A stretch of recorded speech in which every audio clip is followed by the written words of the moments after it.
848-9222. Let's go to Henry in New Jersey on line 3. Henry, your thoughts tonight here on the Rita Cosby Show. Hi, Rita. I don't know what's more pathetic, Trump's handling of this entire situation or your commitment to cheerleading him the whole way. Actually, Henry, let's get something straight. If I thought he was doing something wrong, I actually would. It's a very difficult situation. I guess you're the expert on Middle East affairs. So do you want to tell me how you would handle it? Because clearly you have a lot more experience than the leader of the free world. Remember when Trump said he would only accept unconditional surrender? Right. And by the way, he still has not accepted anything else because he has maintained to that. That's exactly what he said. Henry, if you want to stick around, I'm willing to continue talking with you. We have a hard break, but I'd love to hear more your thoughts since you're clearly such an expert. The Rita Well, we are talking about President Trump. I'm going to get to General Patton, Henry in New Jersey in a moment, to hear how he thinks he could do a better job than Donald Trump. But short term, I want to play this very quickly. This is Caroline. Let's go back to Henry in New Jersey. Henry, your thoughts. I'll let you finish because we did have a hard break. I apologize, but continue what you would do. I didn't hear your answer.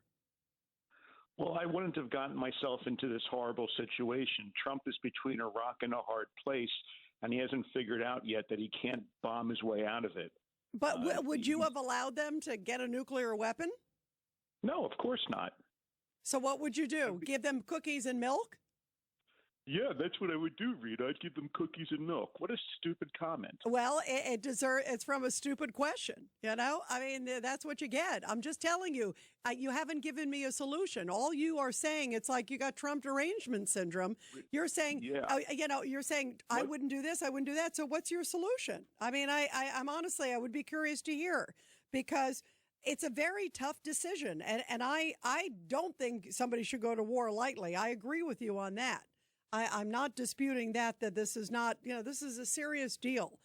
But I also think you cannot, and you and I both agree, you can't allow this rogue nation to get a nuclear weapon. So clearly negotiations in the past have not worked with them. They've continued to develop. So, at some point you have to take some action. So seriously, what would you do? Regime change needs to come from within, and we missed the opportunity to foster that. Yeah, during Obama, the Green Revolution. Right. Well, President Trump says we've achieved regime change. He said that about 10 times. Don't you agree? I actually don't agree, and I agree with you on that I think, clearly. I'm sure you've been very vocal about that. I actually have. So maybe you need to get the wax out of your ear. You actually would hear it, because I actually do think clearly who's there now. This is not regime Remember change. When Trump said he's going to pick the next president for Iran? I do remember that. I do remember that. By the way, yeah. Henry, it may be a perfect scenario at some point where the people of Iran can rise up, and I agree with you. That would be wonderful if that happens. One, Rita. Hold on one second, Henry. Henry, hold on one second, please. What I'm saying to you is, if they can rise up, I do believe President Trump might play a role. I'm sure the parties, at least the folks that are trying to rise up, and many of these different groups, there's a whole bunch of different groups, as we know. You've got the former Crown Prince, and you've got, of course, other disparate different groups that are all out there. If they can rally together, they may need President Trump to help them pull it together. But look, I pray we're at that point, and so should you, and so should every American. You seem to be more in the Seth Moulton camp of the, or I should say the Chris Murphy camp, than the let's hope for the best camp.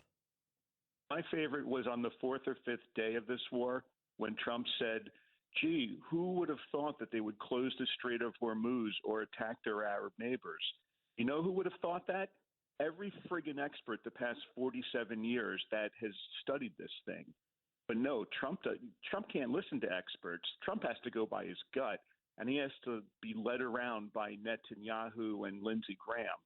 I mean, everyone knows. You really believe that? You actually think that President Trump, who you just said doesn't listen to anybody, you actually think he's listening to Lindsey Graham and Netanyahu, and that's who's making him decide? I think he listens Yeah, to a lot of people. And also, let me tell you one other thing, too, that I found interesting, Henry. K.T. McFarland, who's the former Deputy National Security Advisor, said she knows for a fact that President Trump was aware of the Strait of Hormuz and what could happen, that he talked about this and had a strategy for it. So, you can recite whatever you want to say. She was actually in the room. I wasn't there and you weren't there.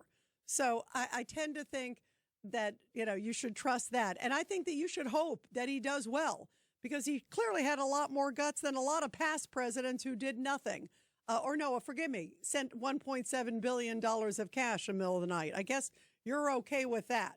And listen, we should all be Americans right here and root for the president. And I would say that if Joe Biden or Obama or whoever was in the seat right now, because I want the best for this country. And I hope you do, too, at some point, too, Henry. It's been nice talking to you. Thank you for your General Patton strategy. It was really enlightening. Wow. Let's go to Norm in Brooklyn. Norm, please save me. Well, the one thing I have to say to Henry is have the balls to call under your own name. Oh, I know. I noticed that. He changes his name like 3 times, Yeah. 3 times a minute, I should say. As soon as he talked, he was like, okay, he's going to his old Trump derangement syndrome. Mm-hmm. Yeah. Yeah, it sounds like his mother is bringing him his sandwich in the basement. Yeah, when I brought up the cookies and milk, I think it was a sensitive part for his childhood. But go ahead. Right. Okay, enough about that jackass. Look, basically, people have to have patience here. That is a really pathetic, horrible place to be. And common sense Americans need to speak out against it, like you and me. And Kevin, a.k.a. General Patton. 1-800-848-9222.